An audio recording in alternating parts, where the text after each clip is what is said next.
Hello everybody, it's Liam Prime here from the TFW forums, bringing you a video review of the Transformers Prime Voyager Megatron. And this has just been released in the UK. I'm really surprised to have gotten this because, well, we didn't know it was going to be released over here. We've had no preview pictures online, so I am really surprised to have gotten this. So hopefully I'm the first one to review it. Hopefully somebody hasn't beat me to it. If not, damn you. But anyway, as far as I can tell, really, I mean, I haven't got the deluxe Megatron so far, but looking at some of the pictures online, it does look kind of similar, really. It looks like a similar type of transformation. I mean, the difference on the figure is just the weapons. Because, I mean, he's got this new fusion cannon, as you can see here. And it's kind of like one of the mech tech figures from the Dark of the Moon figures. Here, I think you're supposed to grab it like this and just pull it back. Folds up into a sword there, you see. Kind of reminds me of the Fireburst Optimus axe that we had last year. So, but unfortunately though, like some of the mech tech weapons, you can't actually lock it in sword mode, so when you let go, it springs back. And also, I don't know why, but it seems to have this light on the front here. We just pull it like that. I think it's supposed to light up the sword, but as usual, like these light shining through plastic gimmicks, it doesn't really work. So if your batteries run out, then don't worry, because it's not going to be much of a, you're not going to be missing out on much. But anyway, well, I don't really know why this bit pops up though. You can see that there, so I don't really know why, but in the instructions it sort of has these little wavy lines around it, like you're meant to wiggle it or something. But notice when you pull it right the way up like that, the light goes off. You see, so. And then when you press the white plastic bit, it comes on. So, I don't know what that is, unless I've missed something altogether. So, but anyway, but the light, it's not really a good feature, might as well leave that alone. And then the other weapon he's got, he kind of has this kind of like gauntlet thing. I think on the back of the box it calls it Battle Claw, which is somebody holds onto, so like a little dagger kind of thing. You can slash away the Autobots at. But onto the figure itself. I mean, it does look a good figure. I mean, don't get me wrong, this is like a good design for Megatron. It's just unfortunately the quality of the plastic isn't really that good. I mean, this is a very, very light figure. It feels like lighter than some Scout figures. And you know, it does feel a bit cheap, which is really disappointing, really, because I mean, it's got this dull sort of grey plastic and it's not painted. But you can see like here on some of the vents on the back, they put proper silver paint on there. I just think it wouldn't have hurt just to put a bit more on the rest of the figure, just to make it a bit more detailed. I think they have got a bit on the face, you can see there. But I mean, apart from that, it's just the quality of the plastic does let it down quite a lot. Really, I mean, compared to, like, I've also got Wheeljack from the same line today, and he's a lot better quality plastic. So, I mean, that is going to drag it down quite a few points, unfortunately. But apart from that, it does look like a really nice designed figure. I mean, the only kind of kibble we've got on it is just these panels on the back, as you can see here. I mean, in the instructions it says to pose them upright like this, and that's sort of how I do it. But as you can see, if you fold them back, if it didn't have them, it'd look perfect, as you can see. So anyway, here's a quick size comparison for you. Here he is with Dark of the Moon Megatron. You can see he's just slightly taller than him. So I reckon he's, what, maybe about 7 inches tall or something. There he is. I'll just put them two like that. But I mean, he's not bad. I mean, articulation's pretty good. He can bend 90 degrees at the elbow. He can bend his foot, and that can swing right back like that.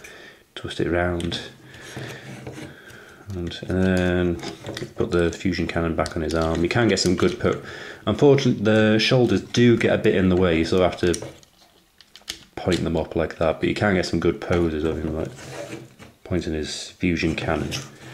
And I mean, the head does have a bit of movement. It's on a ball joint, but I mean, really, it's very, very minimal because of all the extra bits by the side of his head. Yeah. But anyway, if you get onto the transformation, you have to remove the claw and the fusion cannon. So fold the shoulder panels right the way up like that. Just adjust the camera a bit here. And then fold the hands right the way up like that. And then twist them around like this. Then you want to unhook the entire arm area. It's best to pull the panels out of the way like that.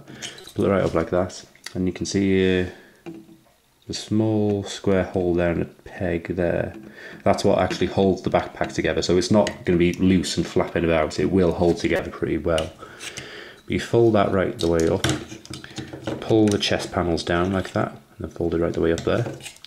It's best to, early on, I mean, if there's a good word to describe this transformation, it is fiddly. Because I mean, these shoulder pads do get in the way quite a lot. So I think it's best to fold them underneath like that for now. And if you go around here, twist the arms up like this. And there's a couple of pegs here on the wrists. You clip them together. And there's a couple of holes here. You pull down onto these pegs. They do look a bit far apart, but as you pull it down, they will sort of move closer together. So they will fit over. Like that. Yeah. And then just pull these legs down a bit. And then the next bit is, you've got this purple bit. This is what the fusion cannon is going to be mounted on. So just pull that right the way around, like that. And then pull these panels around Megatron's face, like that. Still got the top of his head showing, you see. And then move on to the legs. Just fold the panels up like that. Twist them so the knees are inwards on each other like that. Then pull this panel up from the leg. Let's see, sort of hinge it up like that. And then just twist them right the way around. I mean, this is the way I do it because it helps keep them out of the way for this next bit. And the next bit, just get the shoulder pads back out of the way. And fold the whole leg assembly up like that. Over the top. And just sort of fold these bits out of the way. By the way, sorry if I'm not keeping it in shot on the camera. Anyway. And then you can see here, there's a tiny little peg there that goes into this bit here. So it holds them in place. Plug that in there. And then get the leg. And you can see there's a tiny peg here. That's going to go in a slot that is underneath the wing. So if you... I don't think I'm going to be able to show it on camera, but that's sort of how you need the wing around about there, and then it will clip into place then. Like I said, it is a very fiddly figure. And just make sure the shoulder pads are tucked onto the wings.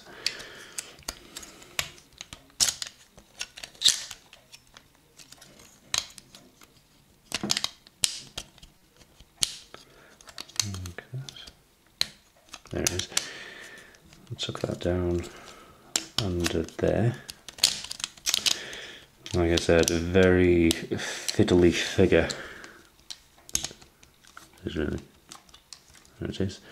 And then finally with this last bit, pull the triangle piece right the way out like that. And then just pull these bits down in front. Oh yeah, and finally just pull these spikes out from under the wings. And there's Voyager Megatron in jet mode. And then as you can see here, you can clip the cannon onto the back there like that. So I mean, it does look a really good vehicle mode. I mean, the cannon might be a bit oversized, but that's not a big deal. I mean, just it does look like a good jet mode. It's just unfortunately got all this, just the underside doesn't look very good because of all the kibble underneath there and everything. So that does kind of let it down.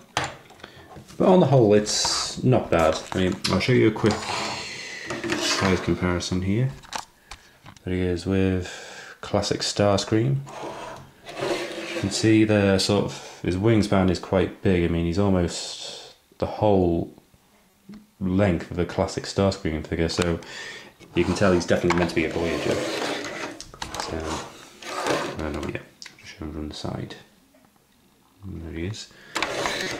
So, I mean, overall, I would say that, you know, this figure, it's a okay figure. I mean, it's just like I said, the quality of the plastic does let it down quite a lot, because it does seem quite cheap, and it is dull, really, and because it is quite a very light figure.